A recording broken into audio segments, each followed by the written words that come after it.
A very significant thing in the recent past that has impacted the research and the practice of organizational psychology is the COVID-19 pandemic. This pandemic required many jobs to be moved from an in-office setting to a remote setting very quickly and with no real direction of how they were supposed to operate as remote companies. This caused many people to not want to return to their in-office work and found that they were more efficient and had a better work-life balance with their remote work. Along with the move to remote work during this pandemic, different types of communication had to be rapidly advanced. An example of this is the Zoom platform, as many companies use this as their main way to have their Teams meetings. Other meeting platforms that companies used and were advanced during this time were Microsoft Teams and Skype. Along with many jobs moving to remote settings, healthcare professionals in all different settings had to modify the way that they cared for their patients. For example, most pharmacies were open as drive-through only, and some had the added requirement of COVID-19 testing. Many healthcare work settings became a very stressful place, and many healthcare professionals experienced burnout. The pandemic opened the line for telehealth, which many healthcare professionals had not experienced before. Telehealth changed the way that many healthcare professionals communicated and treated their patients.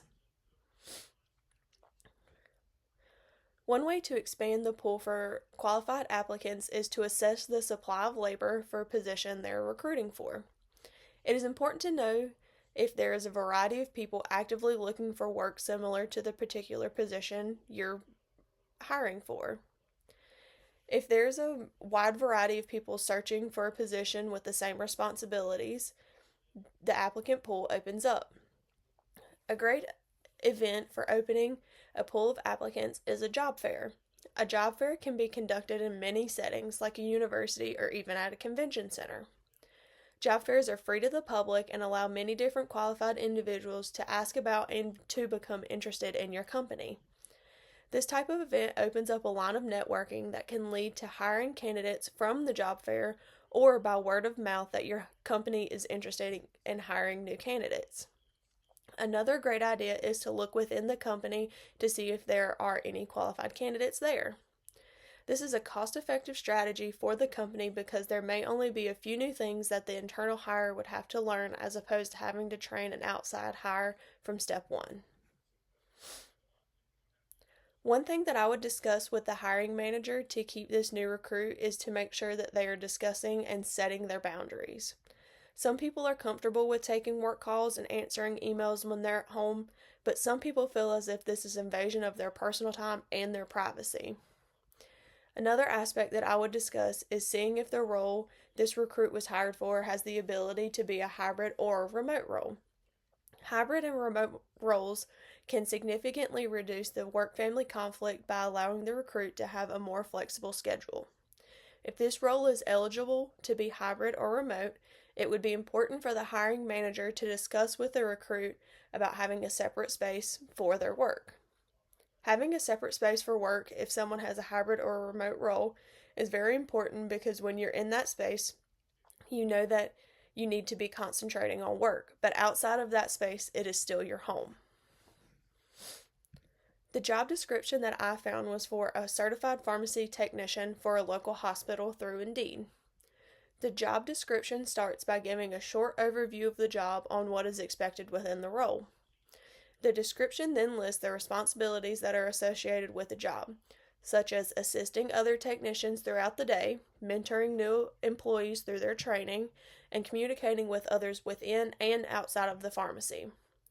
Finally, the description ends with the qualifications needed, such as education, experience, and licensure or certifications that are needed for the job. A way that I would improve this job description is that I would include the company's mission statement so that the applicants would be aware of the virtues and the values of the company. It is important that the applicant's values align with the company's values to ensure that the employee stays with the company for the longest time possible. Another aspect that I would add to this job description would be the expected hours of work. It is important that the expected hours are on a job description because a company would not want to hire someone and put time and money into their training and the new hire be unable to work the scheduled hours. A constraint that could occur is that the equipment the company has issued is not effective. Whether this be in an industrial setting or in an office setting, high quality and working equipment is key for a productive work setting. Another constraint that could be perceived is that the employees could sense some unfairness within the work setting. This could be due to some people receiving promotions and others not, or this could be due to a leadership change to which the employees were not expecting or welcoming of. A way for the company to combat the equipment constraint is to collect information from the employees on how they feel the quality of the equipment is and allocate the funds to upgrade necessary equipment. A way for the company to combat perceived unfairness is to incentivize daily, weekly, and monthly tasks that could bring the new employees closer to receiving a promotion. On the leadership change aspect, the new leader could have a meeting with their team to introduce themselves so they become more familiar with each other and discuss expectations moving forward.